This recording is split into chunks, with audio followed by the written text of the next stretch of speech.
12:01. 12:01 is not bad considering all that was happening right before this.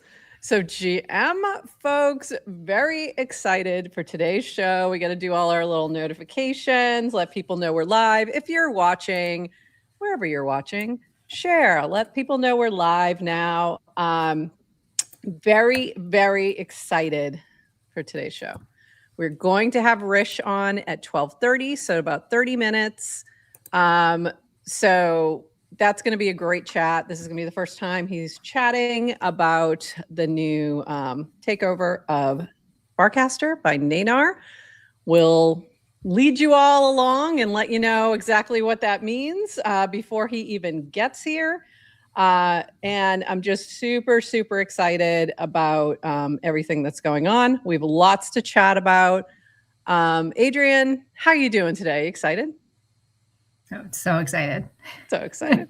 So excited. So excited. I believe her. I don't know if I believe her. It's so funny. A few weeks ago, we were like, we really need to get Rish on to talk about building mini apps using the AI mini app builder. And we had him on Friday. We had him scheduled for today. And we've got it scheduled for a couple weeks. We did not know that we'd be talking about something else. No idea. So we've had him scheduled for weeks. And my biggest concern the other day when the news dropped was like, is he still coming? Like, I hope he's still coming. So he is, and I'm very excited. So let's dive in to all the things. First thing we're going to do is our little intro. But before that, I want to do a quick shout out. We did do an auction for this show. It did hit a new record number. So I want to shout out the lottery team. So today's show is going to be presented by lottery.fun. And let's do our little intro, and we'll be back on the other side of this 41 seconds. Welcome to GM Farcaster, bringing you everything from breaking news to spicy memes to the deep lore shaping this vibrant digital community. More than just a show, GM Farcaster is your digital third space where the community connects, the stories unfold, and the culture thrives. Whether you're a daily caster or just dropping by, we've got the latest buzz to keep you plugged in.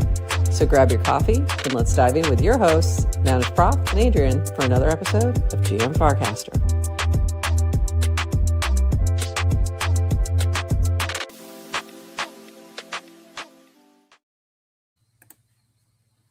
GM Farcaster. I'm getting a little bit of lag, but hopefully okay. It is Friday. Happy Friday, January 23rd, and you are here with NounishProf and Adrienne for 21 minutes of Farcaster news to start your day. And then we are going to have Rish coming by to chat about the new acquisition. Neynar has acquired Farcaster, and super excited to chat about that. So let's actually start there. We had we did some breaking news on Wednesday when this dropped, and thank you to the gracious Cassie who understood why I had to interrupt her, and I felt bad, but it was like we're in the middle of an interview and I'm like, wait a minute, I really thought the chat was trolling us. Like I didn't believe them, so I'm like I need to go look right now and see if Dan actually said this, and he did. So this is what he said. We have to break news. We have to break news when it happens. Come on. I know. We had to do it. I couldn't not do it. But here's what he said. Neynar is acquiring Farcaster. Over the next few weeks, we'll transfer ownership of the protocol contracts and code repositories, the Farcaster app, and Clanker to Neynar. They will run and maintain everything going forward. Some members of the Merkle team, Varun and I, will step back from day-to-day work on Farcaster and move on to something new. Rish, Manan, and the rest of the Neynar team have been building on Farcaster from the start. Neynar was one of the first Farcaster clients, and its infrastructure now powers much of the developer ecosystem. We think they are the right people to take over leadership of Farcaster, and they'll share their new builder-focused vision soon. This wasn't an easy decision. Farcaster and the people building on it mean a lot to us. We're proud of what our team built and what the community built alongside us. But after 5 years, it's clear Farcaster needs a new approach and leadership to reach its full potential. We're excited to see what Farcaster becomes under Neynar, and we're looking forward to this next chapter. Varun and Dan. All right, so we had that. I would say the response on Farcaster was generally twofold. One was a little bit of sadness because change. And then there was this like excitement, like definite excitement, definite like, this is good. That's because the folks on Farcaster know Neynar, they know Rish, they know what it means, all those things. So very excited personally. Like my immediate response was, this feels like the best possible outcome. We knew the signs were there that there was a acquisition coming. We just didn't know who was acquiring, what was going on, what it was going to look like. So there was a lot of different ways this could have gone. And to me, in terms of like for the builders and for those who have been building on top of Farcaster for 3+ years, this was the best case scenario by far. So very excited that this is the direction. So Adrienne, your thoughts? You were a little more cautious. It feels like I agree with everything you've said. And what I mostly love is how positive the reaction was. Not positive like, yay, we're not happy to see Merkle move on. And I think Dan and Varun and the Merkle team have just earned so much respect from the people who are on Farcaster. For the people who actually know what's going on. Yes. And I know it hasn't been, I mean, like it can't have been easy for them. Like, their work, like what they put into Farcaster. So it can't have been easy. And because I know how I feel, like we have feelings and we are a little bit further removed. So I think it was nice just to see collective kind of respect to the Merkle team. And then overall, Rish, Manan, Neynar as a team are so beloved and respected as well. So it was generally a very wholesome reaction. And it makes me happy. And it does feel like the best possible in terms of like giving it to the community, as much as Neynar is not really owned by the community, but it does feel, it feels nice. It's really focused. It feels builder focused. And we'll get into that more with Rish at the 12:30-ish mark. But yeah, I feel the same way. It feels like this was the best outcome. I started to think, especially after the Lens news dropped, I'm like, you know what? That makes a lot of sense if they just spun it off. If they were going to do something completely different or move to somewhere else that maybe Farcaster didn't exactly fit, then it would make sense to kind of spin that off separately to someone else. And this, to me, seems like the best case scenario for that particular approach. By the way, I loved this. This was so cute. A-Town did this. So this is the Neynar team. And the funniest part is, so that's Rish and Manan, and I think that's A-Town. And then you've got Grin, the wizard. Like, it's like they're playing Risk or something. I don't know. No, they're building a world. They're world building. They're world building. But Rish in there as the wizard just cracked me up. I mean, not Rish, Grin. So very funny. And then there were some other fun little takes like this from Miguel Garest. Of course, we love your animation. So this was fun. This is the Farcaster arch and the Neynar little Saturn thing, little satellite. Some nice, comments from some folks like Jesse. I love Farcaster and will be forever grateful to DWR&V for building it. So much of what makes Base what it is comes from here, and I expect that to continue. The world is deeply better because Farcaster exists. So not only if you don't know, like Base found its first, really big users in a lot of its team on Farcaster. I mean, there's a lot of people who were just building, not necessarily on Merkle, like they weren't working for Merkle, but they were just building on Farcaster and ended up, over on Base. So there's a lot of synergy there. This from Balaji.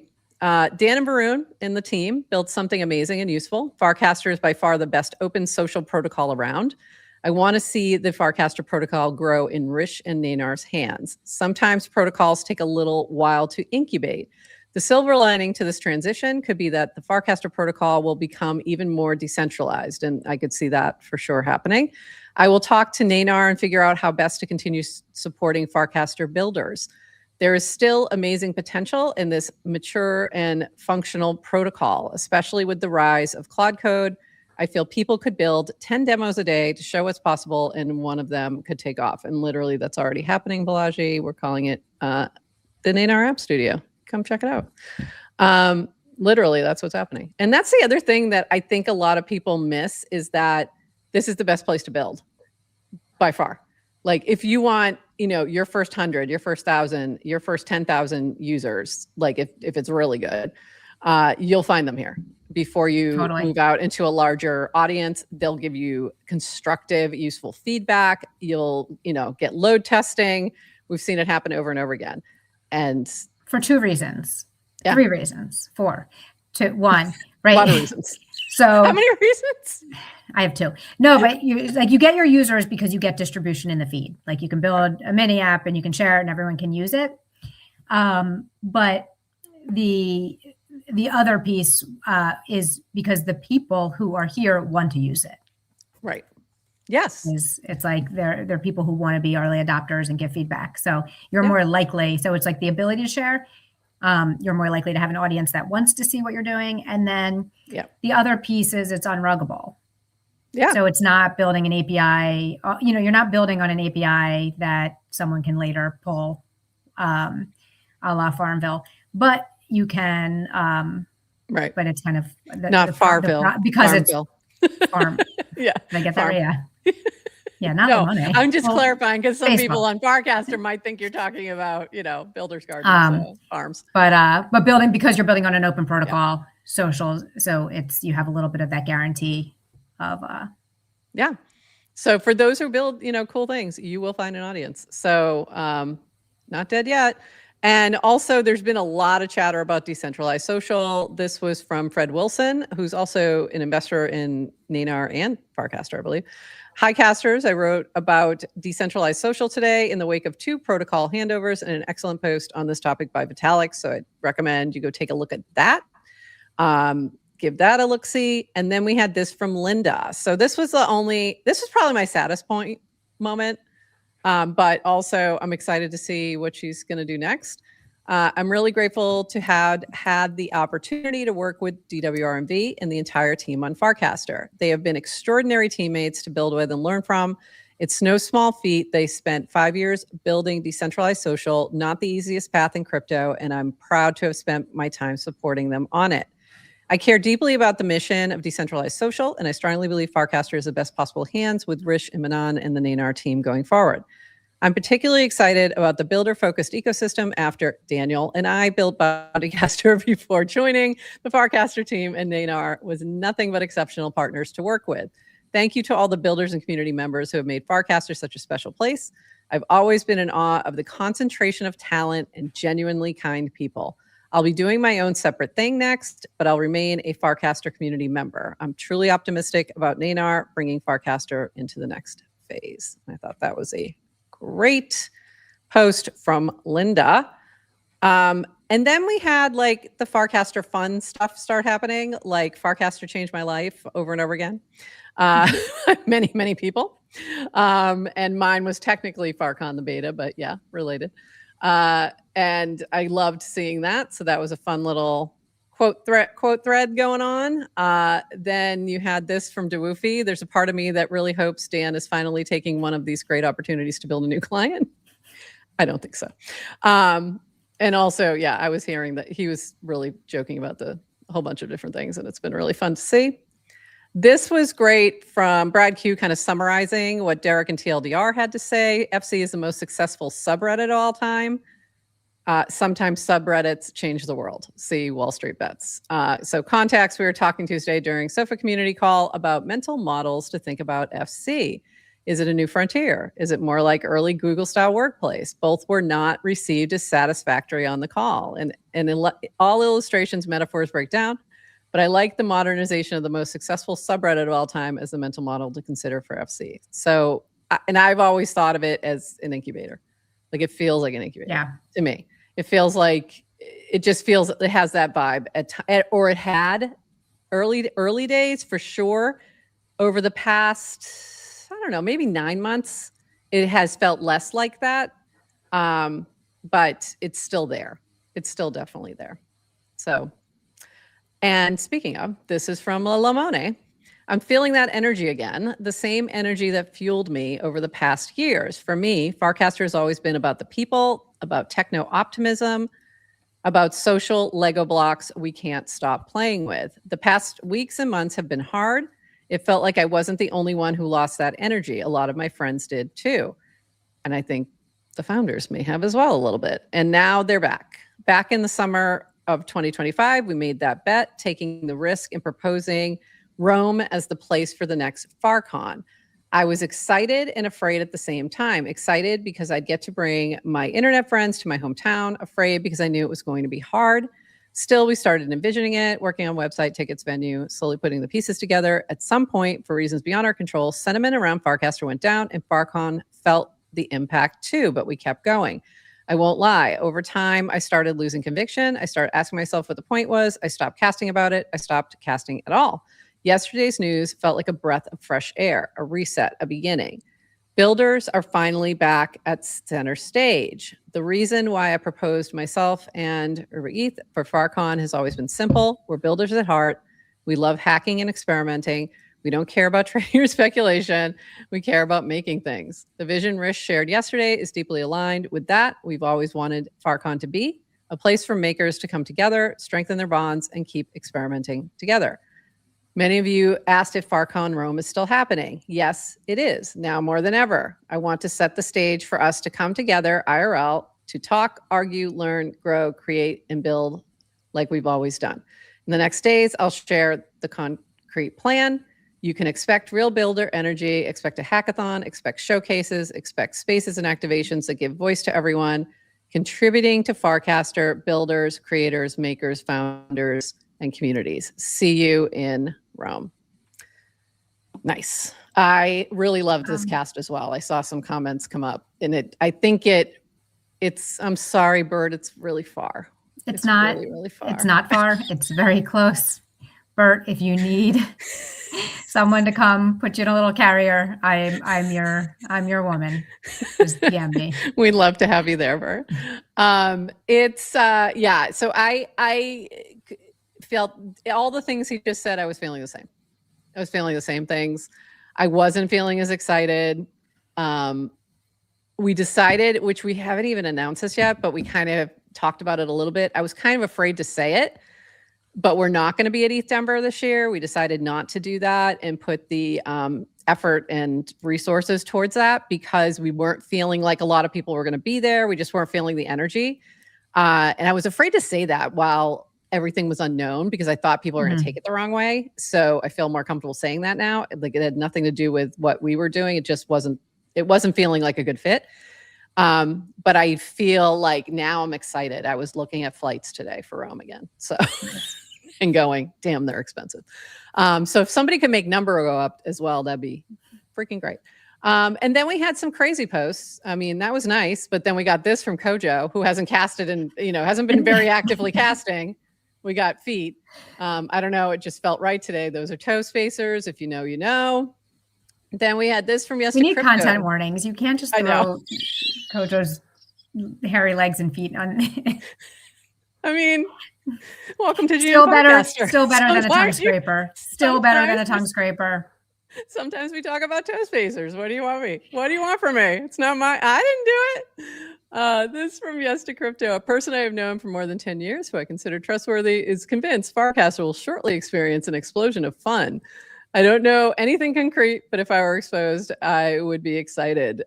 This is a famous copy pasta and has been adapted for Farcaster, and I kind of loved it.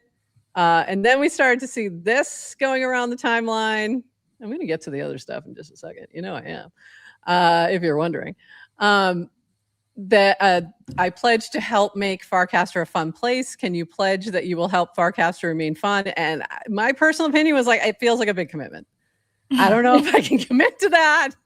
I've only been doing it for 300 and no, 333 episodes, and I'm not sure if I can continue. No, I'm just kidding. Patron responsive. Get Manon on. Get Manon on the stream. I know. All right. What was that? So anyway, that was really funny. And then this pledge thing popped up, created with Neynar App Studio, the Farcaster Pledge, where you can pledge that you are going to bring fun to the timeline. So there you go. Adrienne, I have a question for you. Okay. Have you taken the pledge? No. Neither have I. And I think there is something about that I am just blocked on, and it is nothing. It's really fun. I love it. Super cute. Glad you built it, Shara. But I have something in my Gen X bones that just saw that and immediately went, I'm not doing, like, I don't know what it was, but it was really funny. And I was really curious if you did the same, if you had that same, like, I'm not doing that. Shara, we love you. we love you, Shara. Love it. I seriously love it. I think it's great. I'm glad you did it.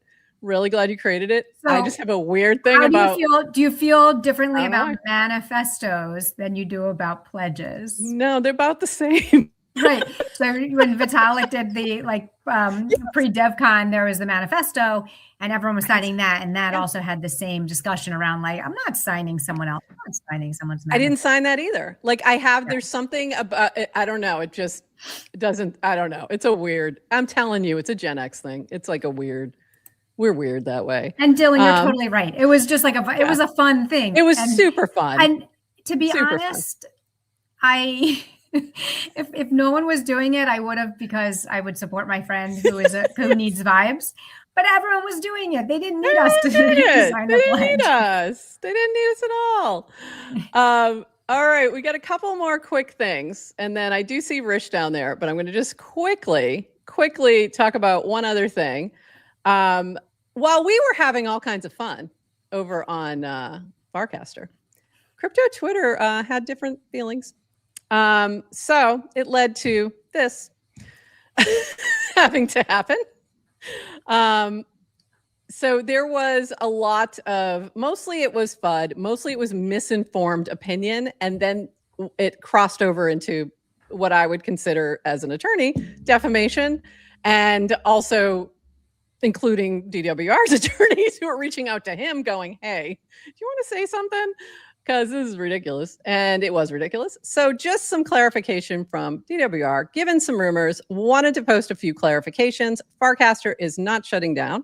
The protocol works and will continue to work. There were 250,000 MAU in December, monthly active users, and over 100,000 funded wallets. The acquirer, Neynar, who we're going to talk to in just a couple minutes, is a venture-backed startup and plans to shift Farcaster into a more developer-focused direction.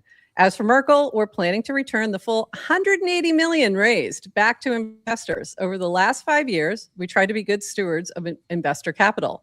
Finally, I bought my house with Coinbase IPO proceeds.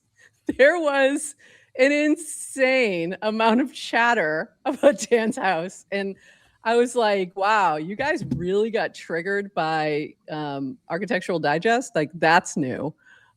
So found that funny.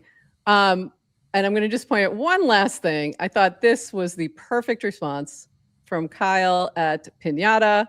Prompt, please create fantasy stories about me and my company. Pinata.cloud. Do it in the style of CT talking about Dan and Farcaster. Mimic tone and voice of CT influencers who've never used our product and don't understand venture or startups. Be sure to highlight our lack of token and how it's a rug pull on the community, how we've built an actual product with users and how that's still a rug pull. Our decentralization efforts aren't enough. If you are unsure at any point what to write next, please just make something up with absolute confidence. Kyle, chef's kiss. Perfect. All right, let me shift gears. I want to close this out, and I got to bring up, we do have some more links, but I'm going to put them aside for a moment, and close this out and bring up Rish, but I do want to read his statement real quick before we bring him up so that we can kind of set the table for him so that we don't have to repeat some things. So let me just bring this up real quick. And I loved Rish's statement about the acquisition. It's what got me very, very excited about this next phase. And there was a particular word in there that I was like, Adrienne, this should get you very excited. And I don't know, I felt like you were a little, I needed more excitement from you. Okay.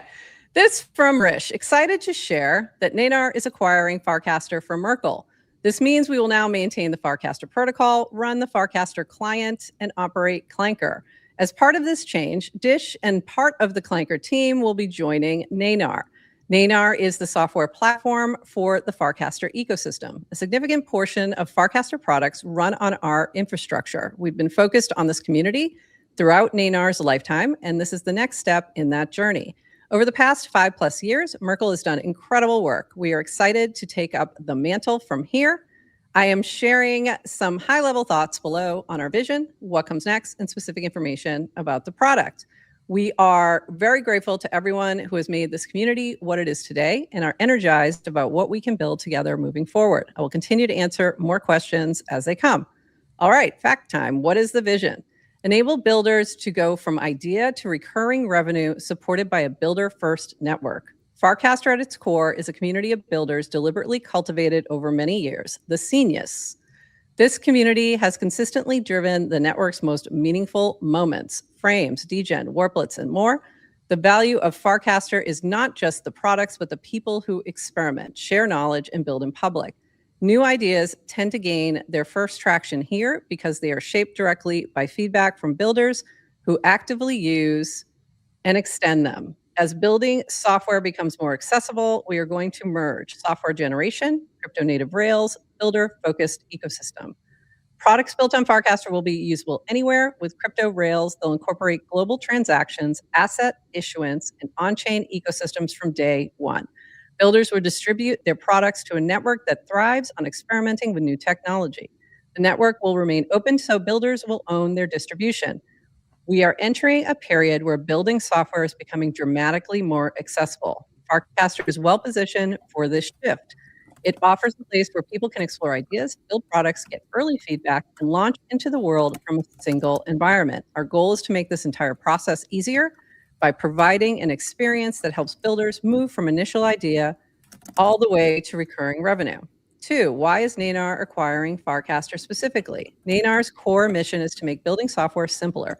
Extending that to a network that values builders building new things is a natural extension. Since our inception, we have been a Farcaster company.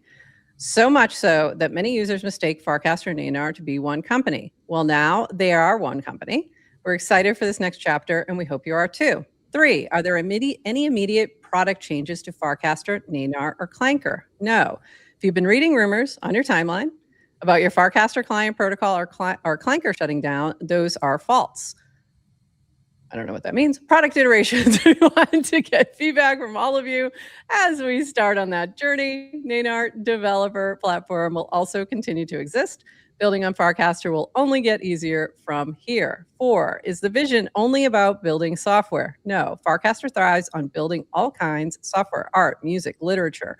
Software is the glue that ties things together. Musicians use hosting platforms, writers use publishing tools, etc.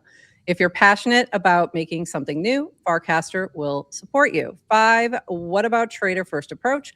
Traders can continue to trade. No changes to the wallet, no changes to the low fee or pro subscription holders.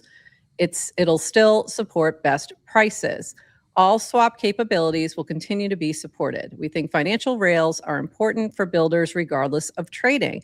6, what's next on product roadmap? We are going to start with a prioritization exercise that helps us achieve the vision above. We have a small team, so we will walk before we run as we go through this process. If you have any more questions, feel free to drop them below.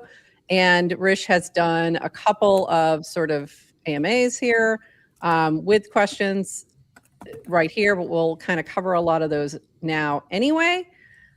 All right. We ready to bring them up? Roll out the red carpet. All right. And here we go. Welcome back. The person who was our second ever guest. I think I want to technically say first. We're going to say first. Dan doesn't count. We're just getting rid of Dan completely. Because he was a special case. And we had just started something called Friday with Friends. And we were like, oh, we're going to make guests a thing. And we actually had a label for it. And Rish was number one. So welcome back. He was. Thanks, guys. Good to be here. A nice wallpaper background, Adrienne. Thank you. I know. I was like, we got to find that because I couldn't find it earlier. I decided to stick with the Queen today. I thought that was amusing. How are you doing? Welcome. Thank you. Doing well. I mean, it's an exciting week. It's a busy week for everything that's going on. I think it'll only get busier from here. But overall exciting. I think our team is excited. We're excited. Lots of work to do. Let me ask, how big is the Neynar team now?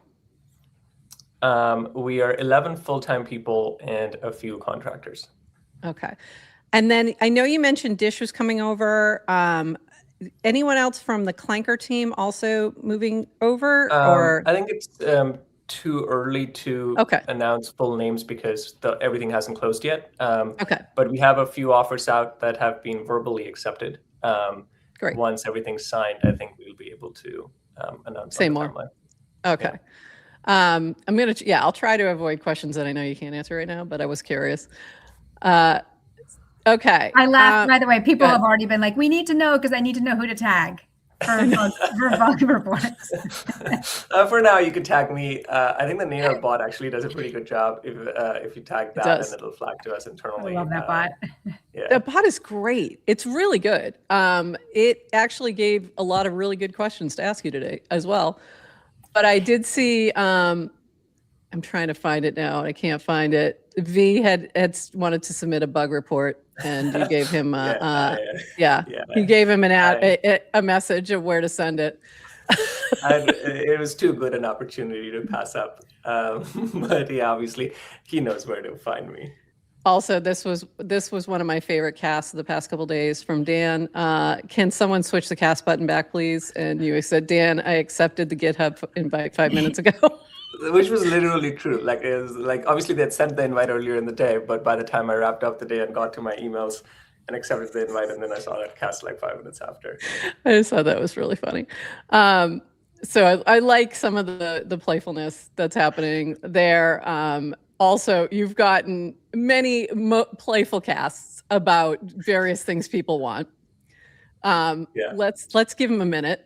See, I haven't even asked about the trending feed. I've been very nice. I've been very controlled. But I did think it was most of it was in jest, but there's, folks who have their thoughts. So as you're thinking about this, sort of like, what are your next steps? You mentioned sort of a prioritization exercise. What does that look like for you? Yeah, I think the first order of operations is to just get familiar with the product. And it'll take we are going to start shipping smaller things quicker. So for example, there's a few search ranking things maybe we can improve. There's probably some stuff that doesn't get used anymore that we can just cut out to make the app just leaner in some way. So those things are going to come first. Those are good onboarding tasks.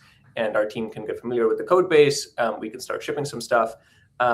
And then as we get deeper, we can then start looking at heavier lifts. Either it's adding more features or making things work differently. And all of that will be public. We'll talk about what we are about to do.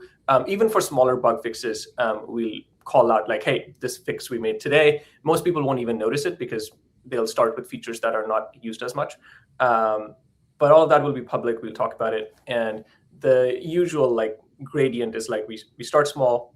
Should happen either today or Monday. We should start getting some smaller fixes out and then keep adding from there. It'll definitely be a couple weeks, maybe a month, till you see larger changes in the app because it's a lot of surface area to take on and get familiar with. And we don't want to necessarily break stuff that's working.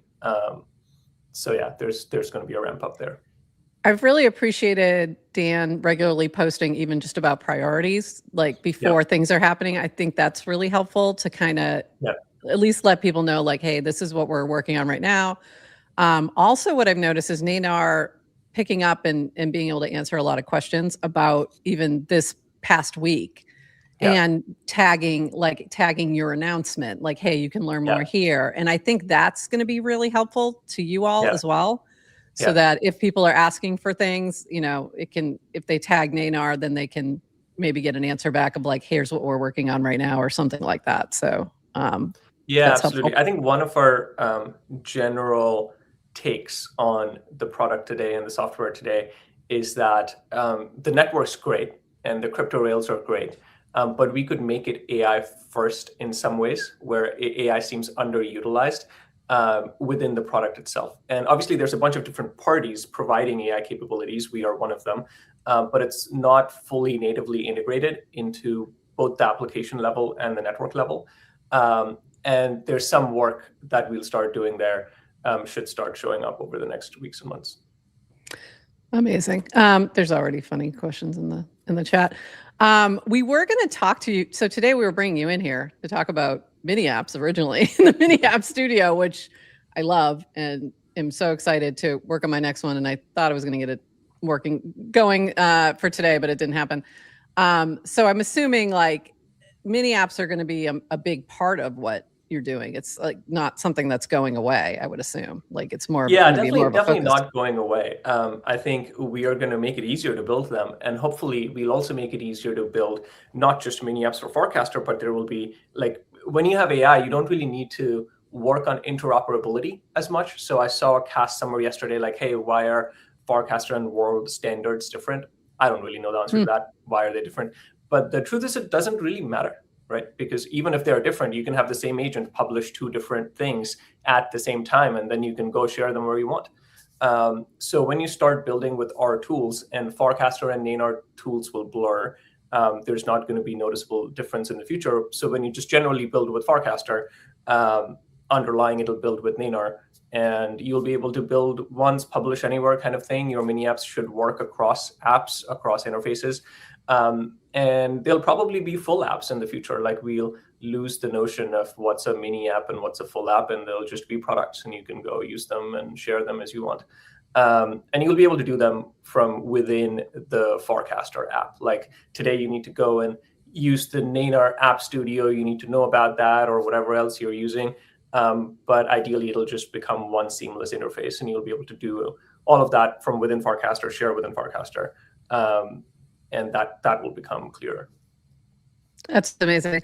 I think that the best thing about the mini apps is not having to deal with, like, especially with something brand new that you're still testing, not even having to deal with like an app store and not having to deal with a test flight and just the additional friction that brings. This like takes that so that you can just iterate on the product rather than be worrying about, you know, getting it approved, you know, all of that. So anything that makes it easier to, you know, transition that out is great.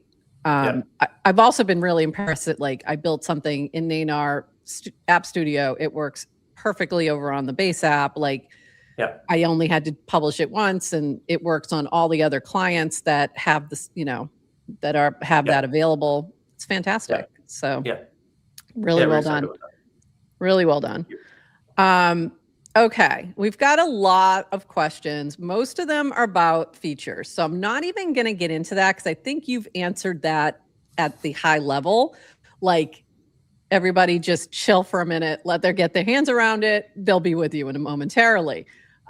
So like, yes, but I do want to, I'm going to mention one feature because it's the one that I've seen mentioned the most and you already have an answer on it. So I just want to get this on video.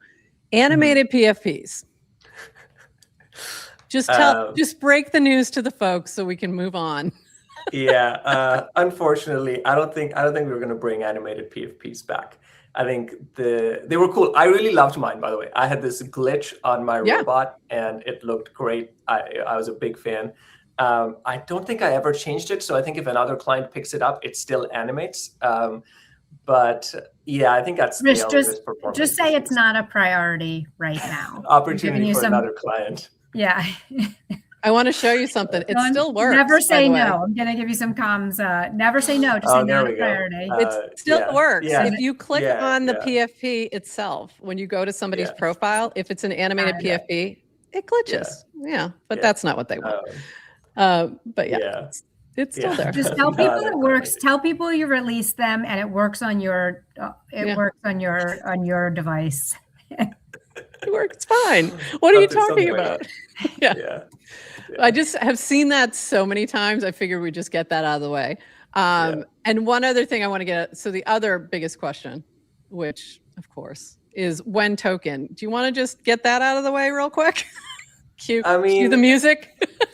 I think there's a more nuanced answer to this today than it has ever been in crypto US history, which is like, the US historically has always been against tokens.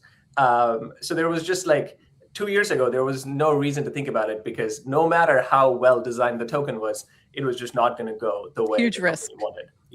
And huge risk. So that risk lessening is good. And it should not be underestimated. So I think the question is at least more valid today than it was 2 years ago. I think the work is still in terms of like actually understanding how the token mechanics work.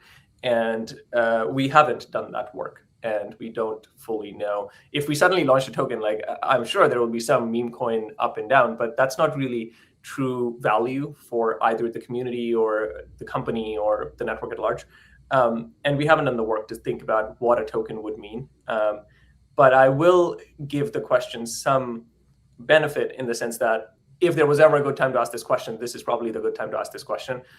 So at some point we might go think about it, but I haven't yet, and there's no answer I can provide today.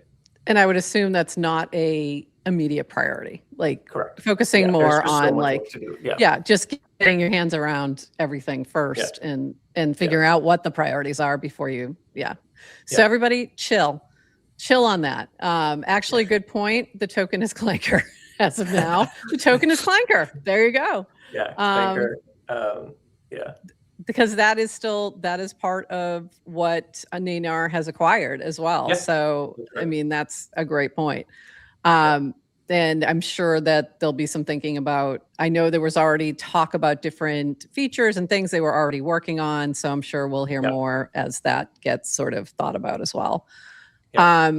There is one other question I do want to pull that I've seen, and I know you mentioned it, but just to say this on here, you mentioned dev calls coming back. But you don't know cadence, nothing's set yet. So I think it's fair to assume that we will do dev calls. We even used to do Neynar dev calls that used to alternate with Farcaster dev calls. And we've always wanted to do them. I think they are a good addition to the community, so we'll definitely do them. I don't think they'll happen like next week. We still have to go through all the onboarding and close everything out, but they'll definitely start sometime in February, and then they'll follow a regular cadence, TBD exactly how many weeks in between. But you should expect similar dev call setup as Merkle used to have. I think those are super helpful. I know that's, keeping everybody sort of in the loop and also getting feedback. It's a great opportunity to get for you all to get feedback from, what's working, what's not, what's needed, and really judge, get a better handle on what people are actually using. Adrienne, you got questions before I dive into I've got 17 more, but go ahead. The big question I think on my mind, Rishan, you may not have an answer right now. So if you don't, you can just polite decline. But I go back to FarCon Boston and Dan from the beginning kind of talking about what was the goal for Farcaster. And he always talked about being a protocol that's used by 1 billion people every day. And until and that was kind of the definition of success. And we knew he had a long runway, and that was kind of, and I'm curious now, do you have an answer for kind of what's the goal now for Farcaster? Has it changed? I think it's slightly different in the sense that I'm not sure, being used by 1 billion people would be great, by the way. That's obviously an outstanding outcome and we'd love it. But I don't think that's the immediate thing we are shooting for today. Merkel's been working on that for a while, and there's some evidence to show that maybe there's not an immediate fit with that goal and where the product is. And if there is in the future, we'll find one, and that'd be great. But I think there is probably a fit between, let's say, a couple magnitudes smaller, so in the tens of millions range, and towards a more focused cohort of people. So when you think about 1 billion people, it's very hard to put 1 billion people in a singular cohort. They by definition are spread across all spectrums, and that's what open like social media networks are: Facebook, Twitter, TikTok, whatever. I'm not sure Farcaster has an immediate path to that today. And that's probably what was one of the mismatches between the vision that it started on and where it had trouble, which is not to say we'll solve all of this, but our understanding of the problem today is that we should probably focus on a number that's a couple magnitudes lower and has a more specific understanding of the user population. And we think that population, the population that has a better fit with the Farcaster network today, are people who build or create things in some way. And they can be software developers, they can be like artists. There's some overlap between the two. Like I think everybody in the next 2-3 years will become like a software developer, because you won't really need to write software to be a developer. You can just talk to a computer. And so there will be some overlap, but generally people who build or create things however they want to identify themselves. And those kind of people usually tend to gravitate towards a certain environment with other people like them. There's subreddits like this, there's Hacker News, there's a bunch of online communities that focus on these kind of networks. And I think there's a good opportunity to build such a network that not only has the community, but also has the tools available to build things, distribute them, have like a global transactional rail that allows you to get customers all over the world, and then tie it all together where you can experience all of this in one environment, and makes the whole process a lot easier. Obviously, I love it is that. still like open Yeah. and decentralized, so you can own your distribution and can't be deplatformed, et cetera, et cetera. I love that. I mean, that's what attracted me to Farcaster in the first place, was first being on there and seeing that happening, but then being in the room at FarCon in Boston, the first one, and like feeling that builder energy and hearing you were one person who totally stuck out in my mind, because you were building like 5 different things. You were working on Base at the time. It hadn't launched yet. Like it was just like you had crazy amount of things going on. And it was that kind of vibe, or may I say genius, of like the also that like just that energy that like gets you excited to want to build also. And it was in that moment that I was like, I want to do something. What can I do? At that point, I could not be a dev. Get ready for my dev arc. But so it was like, okay, how can I help, share the stories of what these people are building? Because they're awesome and they're really cool and they're making incredible things. And so I love leaning back into that energy, because I think that's where the magic is. And where you can see all these different things sort of sprout out. And if you look around and see what people have built, like Bracky, like Banker, yeah. Like that's crazy. That came out of this environment. So, we can have some really big wins on a big stage coming out of this small little, what I call a little like incubator. So very cool. And I'll just react, Rish. I also love the answer, and no surprise because of, our backgrounds, but, I think it does. It's good to know, because kind of the equation has changed, right? If you're not trying to it seems like if you're shooting for $1 billion and you don't until you get there, everything's a failure. So right. by changing the goal, does it let us, and I say us because we are here building on Farcaster as well, and has become a lot of our identity, but does it give the builders on Farcaster just kind of more time to experiment, right? And build and play? My opinion is the thing that makes Farcaster different than any other social is the decentralization. We know no one cares about it. No one comes for the decentralization until they need to, right? Until you get deplatformed. So it's like, if you can extend the runway of Farcaster building as a protocol. Yeah. Is there a lot of great creativity coming here? Are we building new internets and kind of new mechanisms for transacting globally, creating new content, all of that? and then it's there, mature, established for when all the other platforms that can deplatform you and where you don't have the control, and then it's there. So I just wonder, and my guess is it does seem like it just from seeing Fred's post and others kind of come out.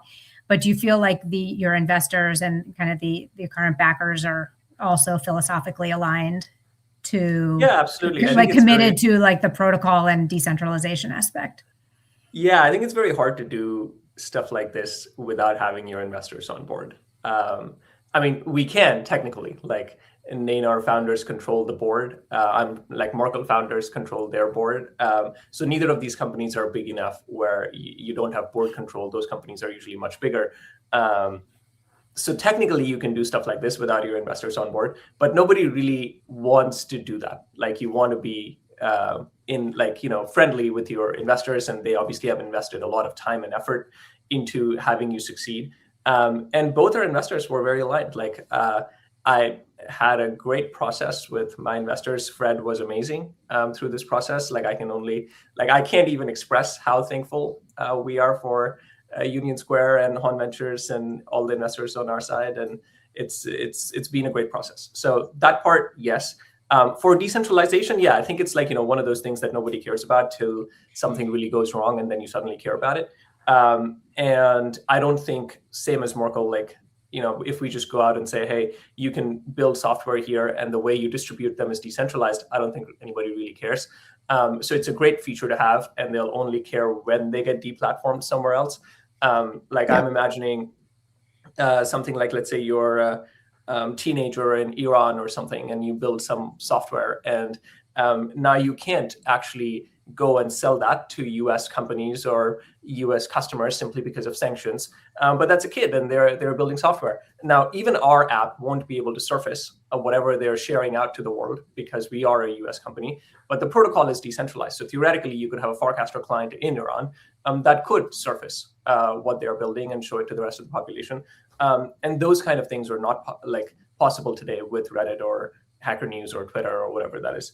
And so I think the principles of decentralization are still sound. And as we go deeper down this path, there's ways we can add to it. I think it's too early to really commit to anything here, but similar to how we have user profiles or user data decentralized, you could have app data or app metadata decentralized, where, if an app is kind of shadow banned from one community, like the Iran example I just pointed out, you could still have the app, like the conversation about the app or reviews about the app on the protocol that can be shown in a different community without the app needing to start from scratch.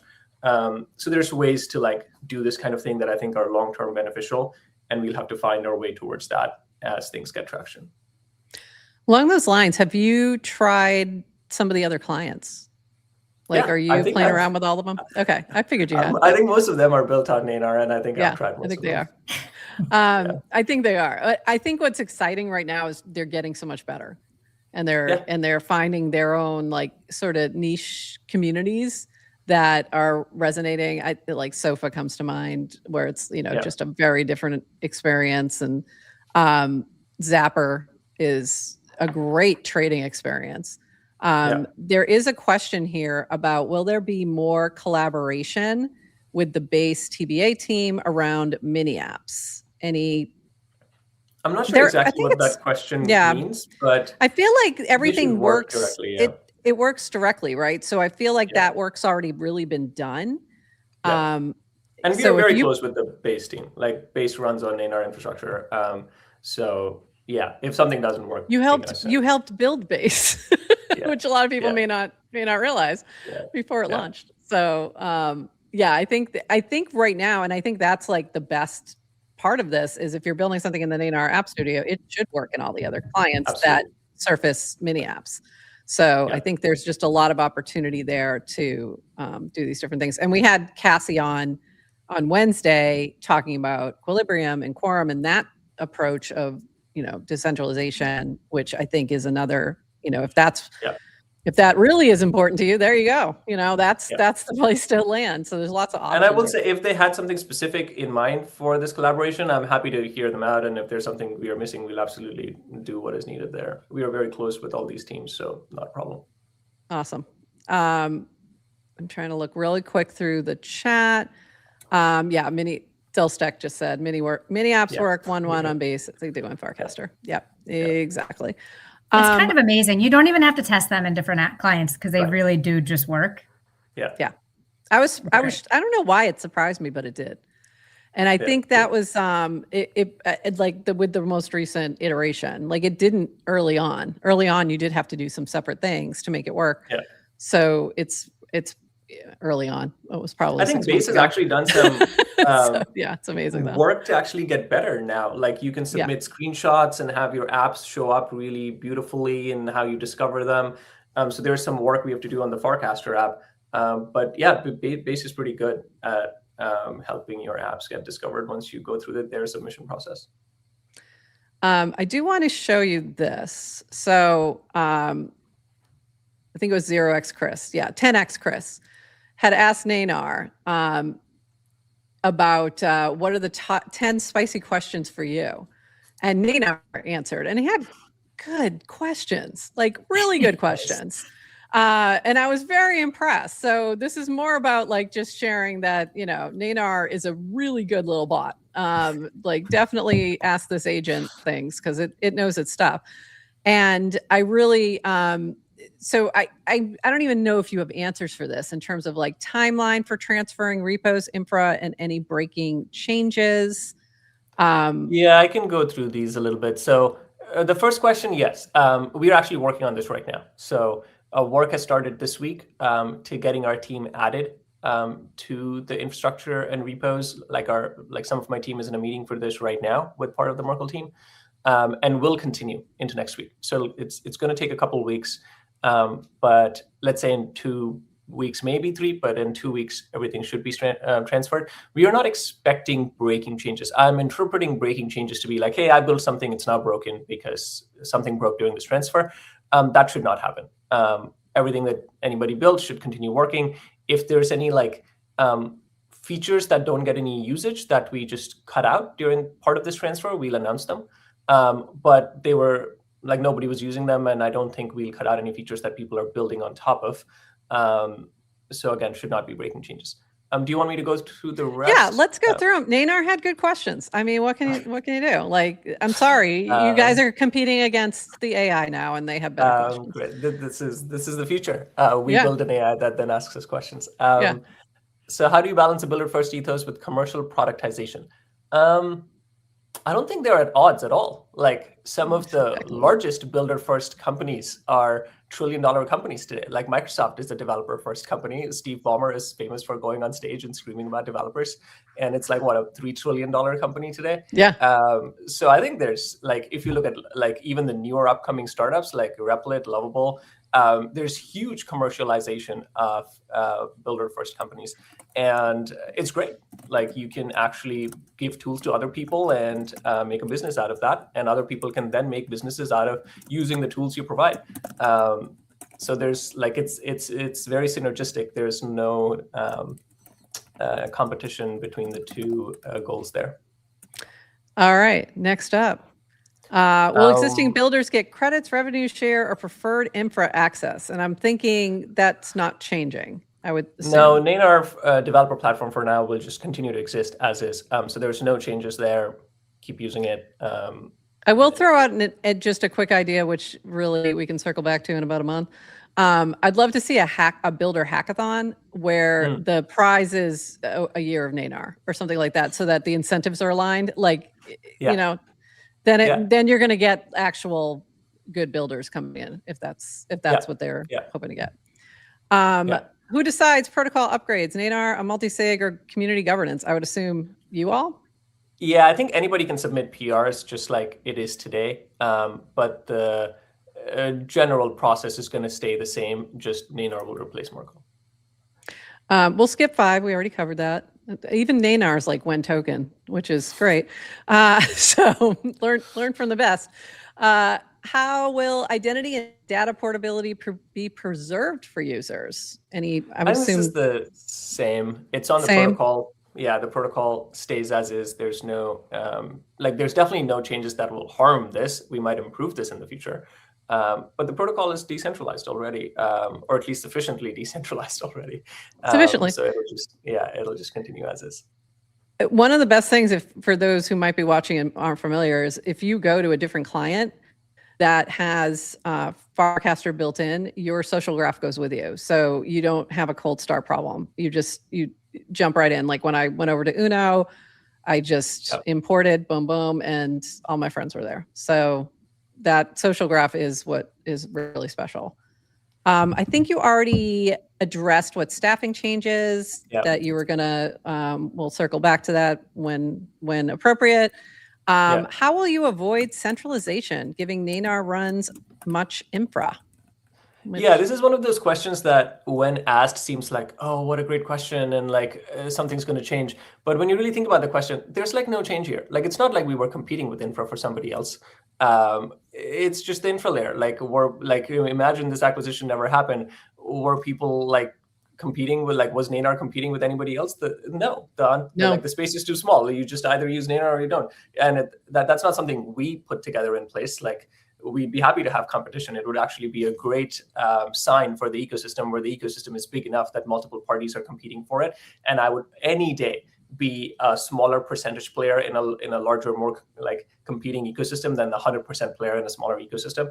So please bring competition if there is some, but it's not like we are actually changing the competitive market. The market is the same as it was before the announcement on Wednesday, and there's no changes there. Okay, two more questions from Neynar. What's the monetization roadmap? I'm going to assume this is TBD, but you also have subscriptions for Neynar. So in terms of the builders, you already have revenue that has been happening for a long time. So yeah, I don't think Neynar monetization changes as much. I think as we introduce parts of software generation into the Farcaster Chrome or Rails, if you will, on web or mobile, there will be a blurriness of lines between Neynar and Farcaster over time, as you might imagine. But I don't think the monetization mechanics are going to change anytime very quickly. Like, you just go pay for the software that you use. Over time, obviously, there's opportunity for things like ads and this and that. But I think the ecosystem is too small still to like get a lot of revenue out of ads. Like, you really need a lot of impressions for ads to actually make sense. And we don't have that level of impressions yet. But over time, adding those would be great if we had the opportunity. And then the last, Clanker? How does Clanker fit in then with like Clanker fees? Are you keeping that like kind of separate ecosystems? Are you trying to combine them? I think over time we will find ways to combine them. It's not going to be immediate. So right now, Clanker will continue as Clanker, and you can issue assets and it'll generate trading fees like it does today. I think Merkle introduced a buyback on trading fees. TBD whether that is kept after Merkle moves on. But Clanker generally will just work as Clanker. And over time, you could imagine Clanker being tied into like how you build things. So you can build tokenomics into what you are building, and you can issue assets as part of what you're building. And you won't have to think about like, oh, this is Farcaster, this is Neynar App Studio, this is the Clanker issuance strategy. It'll all be just one, come build on Farcaster, issue assets, integrate crypto, and it'll all feel part of one ecosystem. But the monetization mechanics, which is what the question is about, is still the same. Like, if you issue assets, you might not know the term Clanker if you just issue it directly as part of software generation, but the monetization is still the trading mechanic underneath. So that part stays the same. I'd love to see that integration. That would make it easier for a lot of things I'm thinking about building, but other people may not be, including token with everything they build, but some of us will. I think and then there was another, what does success look like 6 months, 18 months out? And I'm going to guess that that's a TBD at the moment, of more like. I think from the product side, at least, I think just integrating things in a way that is seamless, where people think like, if at least a corner of the internet can be like, hey, when we want to build something new, we go to Farcaster. that would be success. And over time, we can grow the size of that corner of the internet. But just making Farcaster the place to go build things, especially if you're going to go build things in a way that are crypto native, I think that would be success. And then we'll go from there. I love that. Okay, a couple other quick questions, and I know we have to let you go, but this is very important from our resident dog. Do you need a mascot? Always. So if Workhorse is looking to be a mascot, they're also open to being a community manager. I think that I'm assuming that's one of the assistants who would do that, but could maybe Bert. And I think there's like things like that people are thinking about, that even like the hackathon I mentioned. I think that's like, those are questions for like a month from now, or like when you're ready, get the basics down, the foundation, and then start thinking about, okay, what do we need in order to grow get the builders here, you have to set some foundations before you can even think about those things. And all those things will happen. We have to work a little bit on the product before we go do other things on top. Yeah, we have lots of ideas too, but we're like, we'll talk to you in a month, a couple weeks down the road. Like, we can't right now. I think a lot of the other questions that I'm seeing are things that either you've already answered or that are TBD that I'm seeing. One question, actually, let me ask this. There is a question about storage cost. And I'm, again, assuming that's something that you'll just still need to evaluate and think about before you have an answer, but I don't know if you have any thoughts on that. What is the question on it, though? Will anything change with storage costs for users? And I assume that's the protocol on the protocol level. That's on the protocol level. No immediate changes. Storage will continue to work as is. Okay. Okay. And Nate, a lot of people are asking about the Neynar score and that having any kind of relevance to anything. And I don't know if you want to say anything about that. I think I think obviously it will continue to need work. I think it's a useful primitive, and we'll continue to improve it. If people asking the question if there's a question behind the question, which is like, hey, I'm asking about the Neynar score because your Neynar score for me is incorrect. That's great feedback. Please send it to me along with your profile or examples of why you think it's incorrect, and we'll take a look. So just ask the question behind the question. If there is a question about how we'll use it, I think we will actually use it in some shape or form. Farcaster has a spam label, Neynar has a score, Quotient has a score. Like, at least between the Farcaster spam label and the Neynar score, they're both in-house now. So we'll find ways to use either or both. And spam filtering is not a new thing on the internet. There's obviously things that are marked incorrect, which is a different problem. But I think everybody agrees that the open protocols have spam. That's just how the internet works. And so we'll have some version of spam filtering, and we'll use the right primitive to figure out what is needed for what part. And I think that's probably the big part of it, is either people getting mislabeled have issues, or for those of us experiencing a lot of spam, we're lock it down. Get rid of that. And I think work will happen on both directions. I think the network experience, it's not really talked about a lot, or maybe it was and I missed it, but the network experienced a lot of growth when Base came online. Like, a similar amount of growth was experienced, if not less, when Degen or Frames happened, but it was talked about a lot because the clients would go down, infrastructure would go down, apps would freeze, and you'd be like, oh my God, we're growing so much, that's why this is happening. But software has matured since then, and now things don't go down as much. Like, we experienced hyper growth on the protocol, but you didn't really see it on the clients. The only signal on the clients is this increased spam, but what's actually happened underneath is that hundreds of thousands of people, or at least accounts, have signed up on the protocol, and you're seeing some leakage through the spam filtering. We'll go tighten those up. But that's essentially why this is happening now. Yeah, I think that's a great point. We definitely would feel it when you get this rush of new folks, and you didn't feel it as much except for the spam. You're right.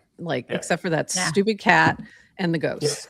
And that's it. If it wasn't for them, you probably the cat's been euthanized. I have not seen that cat on my feed. No offense. And if you don't know what we're talking about, it's not a real cat. Don't add us. Don't send a note to PETA. It's a bot. Yes, exactly. They would just say meow. So, Adrienne, anything else that you wanted to ask Rish that we didn't get to? And I want to be conscious of time. Yeah, I can imagine Rish is super busy. And tons of gratitude for coming on so quickly, although we were scheduled. So yes. I actually had you move the date from Wednesday to Friday because I was like, Wednesday, there's no way we are going to be able to do this. We had no idea. We had no idea. I mean, like literally the first probably thing should do this Friday. We get this, like, we get people in our chat while we're live with Cassie saying like, Neynar just bought Farcaster, and I'm like, wait, what? Are they trolling? I really thought they were trolling, so I went on to check, and then paused the whole interview just to talk about it. But then the other thing I was doing was like messaging you. Are you still? Yeah, I actually saw it on the video first before I got to your message. And then I saw the message after. I'm like, please tell me you're still coming because we have questions. But this has been amazing. And Rish, is there anything else that you would like to tell everybody, or what we can do to help you during sort of this transition that you might want to share with folks? I think we talked about a lot of things. I think one thing that's worth mentioning, I think Corbin or somebody was asking me yesterday, like, hey, how are you going to keep people on the app while transitioning? And it's somewhat of a valid question, although I don't think I interpreted his question correctly at the time. So if Corbin's around or watching, feel free to ask me again. But I think there's some validity to the question that, hey, during the transition time, not a lot of stuff gets shipped simply because of like, you're just moving things, and that's what you're focused on. And generally networks thrive on momentum, especially smaller networks. So if the momentum dies, people are like, hey, people were talking about this all the time, like, hey, why isn't like the Merkle team talking? And just the lack of momentum was like such a huge draw in terms of wasn't that fascinating how loud that silence was? Yeah. And like no one could talk about anything. Exactly. It was just such a good point. Took the whole energy out of the network simply just by not doing something. And I think there's maybe a risk like, hey, we are actually doing a lot of stuff. We are moving like entire teams and people over and code bases and all of this, but it's not visible at the cast layer. And so people are like, oh, there's this energy suck again in the room. But it's not an energy suck. It's just we are moving rooms a little bit and like pushing the walls around. And then in a couple of weeks, it'll be a huge release of energy once everything is back to normal and we have the shipping pipelines open, et cetera, et cetera. So if you're sitting wondering like, oh, is there another big change coming because suddenly there's like no new features being shipped in the last 2 weeks, then no, there's no other big changes coming. We are just putting together the publishing pipeline and the software shipping pipeline so that we can then get to features in the future weeks. So everybody just chill. Just chill a little bit. Let them do some work. Don't talk to me if you're confused, and it'll be fine. And just a little shout out in the chat. We love Neynar. So we do. Thank you. All right. I think if I can't call you King, what can I call you now? No, please don't. No, I'm not. I just said I can't call you King. Neynar, so I'm curious now. I'm not going to do that. It's like when I introduce as your role, it's co-founder Neynar, King of Farcaster. I don't know. King of Farcaster, long live the king. CEO, do you want to be CEO? I don't think CEO. I don't know what Dan went by. He was definitely CEO of Merkle, but CEO of Farcaster doesn't make sense. I think in this case, I think I am the CEO of Neynar, the co-founder of Neynar, but I think Farcaster is an open protocol. I don't think there's any point in attaching titles to the protocol. Merkle as a company will wind down. So the company is Neynar, the product's Farcaster. We'll just, you can put titles to me and the company, but not me and the protocol. But Adrienne gladly accepted Queen. So she's good. You see how fast I accepted it? She was like, I'm down. And she accepted and had an image made like that before, Perfect. Before I accept. It's good. I've been calling her Queen of the Seniors for a long time anyway. So perfect. It's perfect. We like to have fun. Like to have fun. All right. Thank you so much, Rish. We really appreciate you being here. Thank you for having me. And it was good to be back. It's amazing to have you on. Come back literally anytime. We've said this many times to Dan. He has taken advantage of it, but not enough. We are like, come all the time. We want you to, especially if you're breaking news, please feel free to pop in. We're happy to have you on, or anyone from the team. Doesn't have to be, if you're busy, you can send somebody else. Cool. All right. Thanks so much. We appreciate you being here. Bye. Bye. That was amazing. We actually do have a couple more things to chat about because there were some other things going on, but that was great. I am so excited. Chat, how you feeling about that?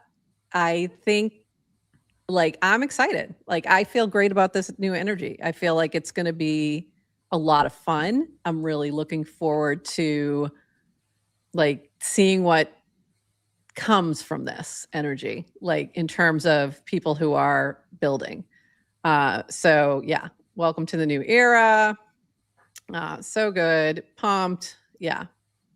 Come to Farcaster meetup in Denver. Yeah, if you're going to be in ETH Denver, go to the Farcaster meetup. We will not be there, but there is a meetup happening. So get going. And Humpty, Also, if you're doing Farcaster- a purple prop, make sure you let us know. Make sure you tag us so that we can get the word out. Go ahead. Sorry, Adrienne. I mean to. Oh, just reminder to everyone too that Farcaster is kind of open protocol, permissionless. You can host meetups on your own in your city anytime you want. Yeah. We're bringing that energy back. It's not a change; it's an upgrade. I like that one. Yeah. So I'm excited. I'm very excited. I loved that he actually answered Neynar's questions. I think that was funny. There was a lot of fun things around here in terms of people having thoughts on their suggestions, or just making things up. Neynar is bringing back NFT editions and animated PFPs. No, they're not. Don't let the rumors fool you. This was really funny. Kenny updating my 6,000 word on the benefits of reply bumping document to send to Rish. Kenny loves right. Prof's going to do a trending tab. Everyone has their thing. Everyone has their thing. JavaBoo, make channels great again. Yep. I mean, it was, everybody had their thing. And then of course, we are so boring. Condolences to Manon and Rish, who will now be the lucky recipients of more Snapchain, FIPs, and PRs for me. Just kidding, but also getting my PRs. So I love that. And yeah, you had said Polymarket on how soon in our stream tomorrow. NounishProf asked Rish if he's going to bring back the trending feed. I didn't specifically ask. I just mentioned that I wouldn't be asking. So, okay. That would be it. If it was a Polymarket, you'd have a problem. I'm just saying. But yeah, it's been, I've been loving the energy. I think this has been really good. I think that we covered all that stuff. I did want to point this out. We did do, like we mentioned, episode 43 was Rish.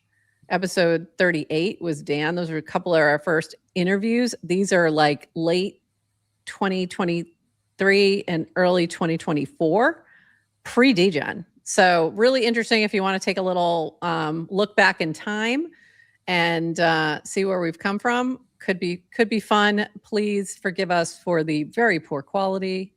We were using Google Meet and OBS, which I never want to ever use again.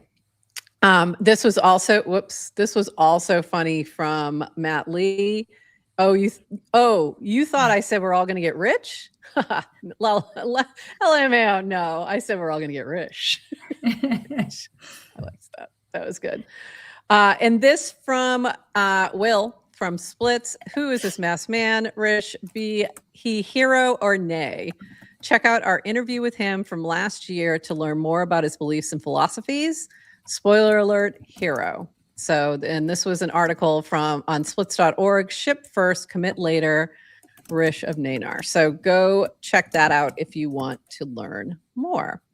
Okay, couple more things from builders while we've got you all here, because the builders are still shipping. Neynar might be focusing a little bit on getting things transitioned over, but the builders are shipping. So let's talk about that real quick. And before I forget, right after this show, at 2 o'clock Eastern, we're going to be over on the Daily Doots podcast. So dailydoots.com/podcast.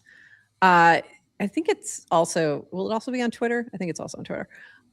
with the EV Mavericks. So this has been scheduled for a while. So this is going to be really fun. I'm excited for that. And look how cute this little image was. I just thought that was very cute. Speaking of splits that we're talking about, their blog, which their blog is awesome. Claim clanker fees and splits coming soon. This would have saved us a little bit moving things over there. When we did a little clanker, had to move some fees over to our splits account. So this is really cool. They're doing a lot of building over at Splits. If you haven't used Splits, if you have a team that is building within crypto, you get paid in crypto, things like that, you want to check out Splits because it's a great product. So brick by brick invoicing, clanker fees, managing LPs and automations up next. So very cool to see them shipping like crazy. We mentioned Lottery. Lottery won our auction. This is from them. First game went really, really well. This is like a little on-chain lottery. It has a few different cool mechanics. So definitely check it out. DYOR, NFA, but you know, a lottery's a lottery. Been a crazy few days leading up to launch. Launched 10 minutes before Farcaster announced their acquisition. Went from 250 to 8 on the mini app board. Leaderboard page, 150 players participated in the first game. It's King Chronic won 2103, risking around 40. So clean 52x. All losing players received a 90% refund.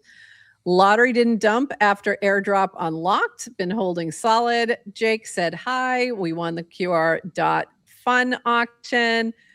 And thank you for everyone who rooted for us. So very cool to see them having such a good launch. So go check them out. Speaking of launches, this is the launch that I have so much FOMO on. I thought about going a million times, and then I had some other personal things that were going to happen this weekend, and I couldn't do it. But Node is having their opening today. This is Phil's new place, and also going to be the home of the CryptoPunks. So Node is a network that makes artwork. It is open, public, and free to enter. Node exists to support ambitious artistic practices across timeframes and scales, from masterpieces to memes, forever to now. It builds infrastructure so art can exist, circulate, and endure. So this is Node Foundation and their gallery opening today. You'll see lots of folks who are there. Beeple's there. All the artists are there. Looks like it's going to be an amazing experience. Looking forward to seeing more photos and videos from that. So congratulations, Phil. This is actually from Christopher. Let me back up and then I'll get TLDR's take on it. Beyond Farcaster, every new platform generation begins by quietly cloning the last one. This is so reliable, it's almost a law of thermodynamics. The RSS blog post became the tweet became the cast, all of them ordered by time. When we started building Uno, we also cloned the Farcaster feed, the same timeline, the same replies, threads, the same like and recast mechanic with different plumbing underneath. This felt natural. We needed familiar surfaces to onboard users. We needed to meet people where their mental models already are. But it's also an entrepreneurial trap. When you clone a product, you inherit the old paradigm's assumptions about what social even means. You accept that the social object is the post. That is primary interaction in the feed. That is the measure of a user's success and engagement on a timeline. You end up building better plumbing for yesterday's house. You're building a castle in someone else's kingdom of collective product thought. The moment we stopped asking, how do we make a better feed, and started asking, what do people actually want to do with their social graph and their wallet, we started having fun building again. Merkle, before we go any further, I'm going to skip a little bit of this part, but it talks about portable identity. He goes on a lot. I'm trying to get to where we end up here, but us. This is the trajectory. Uno is on, even if we didn't fully plan for it at the start. We began by building a Farcaster client. That's a familiar surface. And then we started asking, why is the output of all this intelligence still a feed? What if the client isn't a timeline at all? What if it's a surface where agents and generative experiences connect to a social graph that gives them legitimacy? What if the user's identity, relationships, and wallets become inputs to new kinds of interactions, not just passive consumption of posts, but active, generated, contextual experiences? So here's what's going on. They are starting to build beyond Farcaster, thinking about this in a very different approach. And it's not abandoning the space, but Erica reminded me earlier to be really clear about that point. It's us graduating from our time spent learning about the core primitives proven by Merkle team and their efforts. Farcaster solved the identity and portability problem that made Web 2 social a series of walled gardens. That solution is durable. We'll be building on those core principles in the social graph and enabled for a long time. But what's not durable is the assumption that the end of a product for anyone is yet another Web 2 flavored feed client. Builders who understand this will stop iterating on feeds. They'll start asking what becomes possible when a wallet or a smart contract is another free, permissionless input you can pass to an agent, embedded into layers, weave into a generative experience. They'll treat the timeline as a one-size shape of canvas and not the fundamental architecture. That's the frontier beyond Farcaster. That's what we all should be building towards. So they're making a little bit of a pivot, but still building on top of the social graph. So I'm really interested to see where Uno goes next. And I think I'm trying to get back to TLDR's comments. Uno is reimagining a social network that breaks out beyond the feed, where agents become first-class beings, objects, and primitives alongside us. So I think that's very interesting. And Bracky's response to the essay is, your vision of collaborative workspaces where agents and humans create artifacts together resonates strongly, and goes on from there. So really interesting, very cool, very excited to see where they go from this. All right. And then lastly, whoops, Adrienne, you did a little mini app glow up. So make sure you guys check that out. We've also done a website glow up. So if you have feedback, send it along. I know there were some challenges today with getting the proper... Troubleshooted it live, and it's a caching issue. It's a caching issue. So people were going to our mini app, not seeing we were live. I will get that fixed. But yes, check out our mini app and send us feedback. And go read the rest of Christopher's post. I think it's really interesting. It's just a little bit long, so I couldn't read all of it. I probably read too much of it, but it's really, really interesting. And if you've been building on Farcaster, if you played, even if you haven't built a bot yourself or your team hasn't built a bot, if you have used them, and we use them every day, like it's so normal for us to do that now that it's almost weird. Like it's like when I get out of my bubble for a minute and realize, like when I go to teach my blockchain class and things like that, how few other people are doing that outside of our space. So how lucky are we to be playing on this cutting edge? I think it's exciting. It's really exciting. Or we're wrecked and we can't operate in normal society anymore.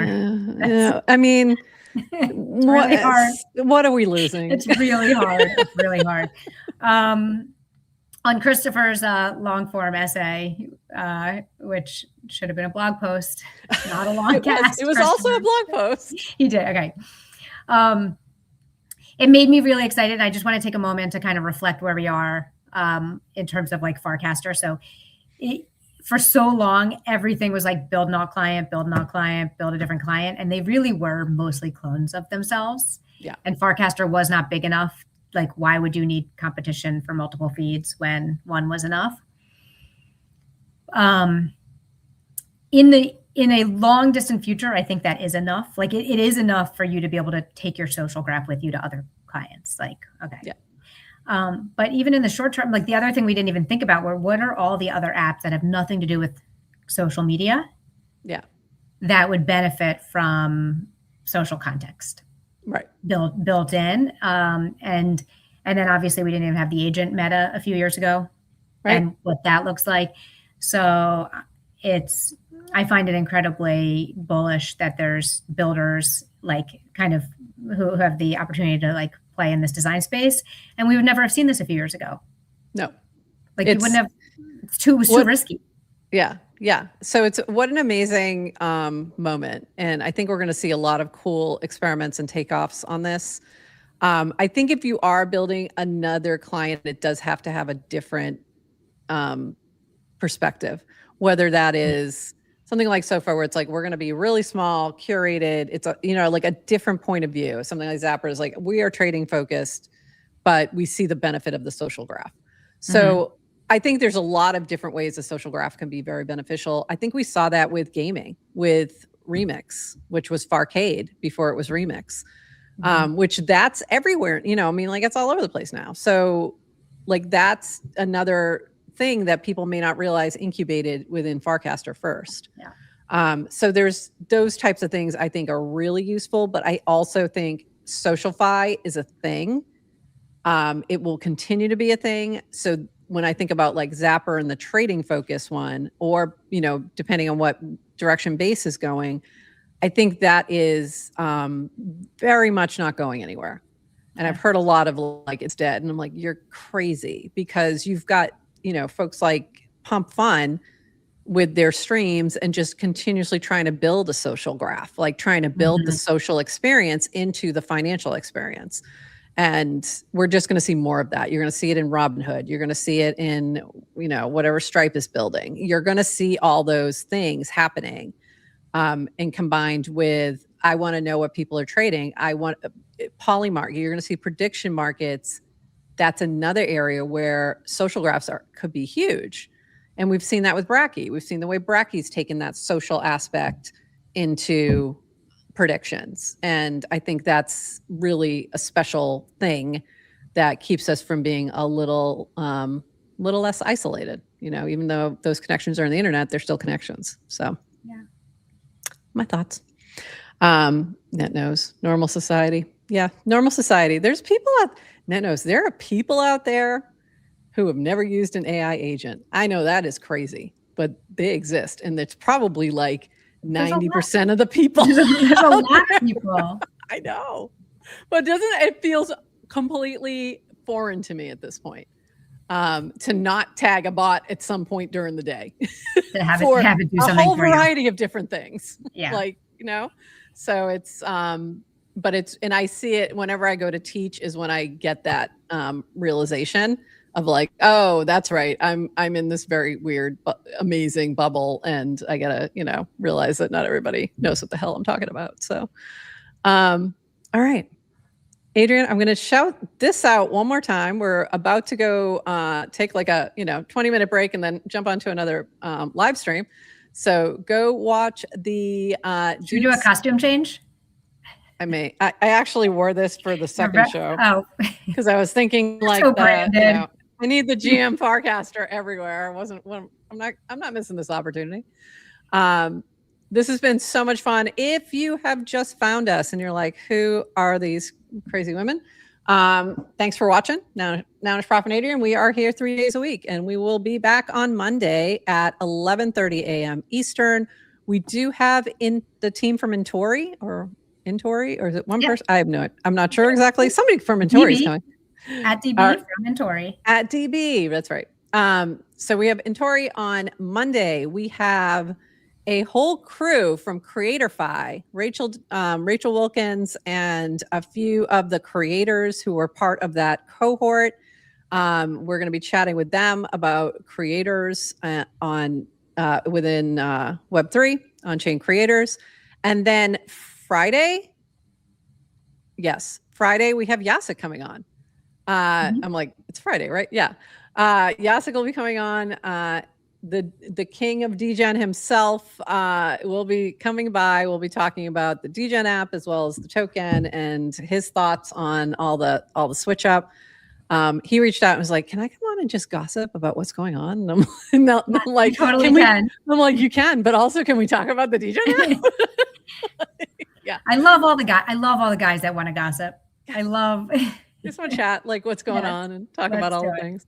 So this has been fun. Thanks everybody for popping in. Thank you to Lottery for jumping on to the yes, and thank you House for hosting the auctions. Yes. And we'll be having auctions for each of our episodes next week. So if you want to jump on, get your cast featured on this show, We're starting at like really low. We're trying to keep it low. This one was a special one. We added a whole bunch of benefits to it, but normally we're showing a cast, giving you a shout out, giving you some visibility, and just experimenting with what Late Night on Base has built with their auction house. So that is part of what we like to do, is support other builders. All right, Adrienne. It's builder season. It's builder season. Let's go. All right. And with that, everybody, we'll see you on Monday. Happy Friday. Can we just say one thing to everyone? I can tell you, like, Florida, you're in Florida. You're privileged. You're like privileged position. I'm in that one space in the whole entire country. I think the weather's past California by now. So like if you're anywhere but Southeast Florida, if you are South Florida, seriously, stay safe. Apparently there's like massive, depending on where you are, ice, freezing cold, and lots of snow. So stay warm. Lots of shelter in place. I'm assuming the only thing that might, give us a challenge on Monday is if Adrienne doesn't have power, but we'll see. We'll see. We're hoping everything will be well. All right. Now, stay safe, stay warm. We'll see you on Monday. And until then, everybody, bye. Thanks for joining us for this episode of GM Farcaster. And thank you to all our partners and HyperSub supporters bringing this episode to you. Follow the GM Farcaster channel for all the latest updates and add our mini app on Farcaster and the Base app. Until next time, bye-bye.